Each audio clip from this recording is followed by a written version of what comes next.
Hey guys, welcome back to my channel. আমি সুতৃষ্ণা চলে এসেছি তোমাদের জন্য নতুন একটা ভ্লগ ভিডিও নিয়ে। আর আজকের এই লেপ বালিশ, তারপরে এই চেয়ার, আর আছে এখানে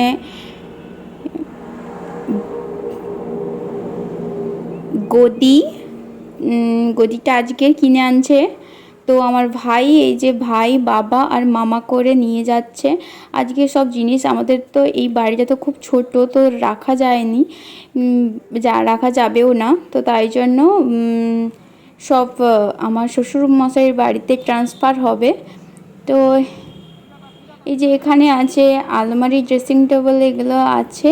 প্লাস এইগুলো ভিতরে আমি তো দেখতেও পাচ্ছি না, কিন্তু আমাকে দেখানোর কথা ছিল। আমি ভাবছিলাম হয়তো এখানে এসে খুলবে, কিন্তু গাড়িতে এমনভাবে লোড করা হয়ে গেছে। তারপরে ডাইনিং টেবিল আছে, এমনভাবে আছে যে খাটও আছে, ওই জন্য এমনভাবে লোড করা আছে যে এটা আর খোলা গেল না আমার জন্য। তো এগুলো ঢুকিয়ে নিচ্ছে বাবা আর এই মামা আর ওই ড্রাইভার কাকু করে। তারপরে অনেক কষ্টে আমার মামা আর ভাই বসার জায়গা পেয়েছে। ওরই মধ্যেই কিভাবে বসছে ভগবানই জানে, চেয়ারের উপর বসে বসে যাচ্ছে। এই যে আমার মামা আর সামনে আছে ভাই। তারপরে এখানে আমি আইবুড়ো ভাতের জন্য রেডি হয়ে গেছি। আমার বাড়িতে আজকের আমাকে আইবুড়ো ভাত খাওয়াবে। আর আজকের মেনু ছিল সিম ভাজা, ডাল, বেগুন ভাজা, বাঁধাকপির তরকারি, মাছের ঝাল, মিষ্টি, আমের চাটনি, আর ছিল, আর কি ছিল ভুলে গেছি। তারপরে আমরা মাদুর কিনতে চলে এসেছি এখান থেকে।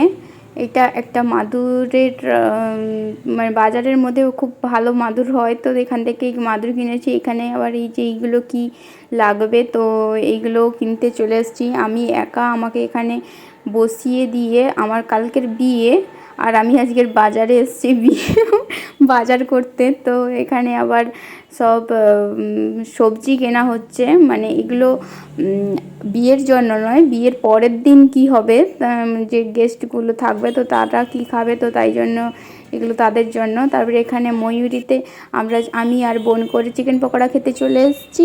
তারপরে এখানে এই যে আমার বোন ফুচকা খেতে শুরু করে দিয়েছে, কিন্তু আমি ফুচকাটা খাইনি।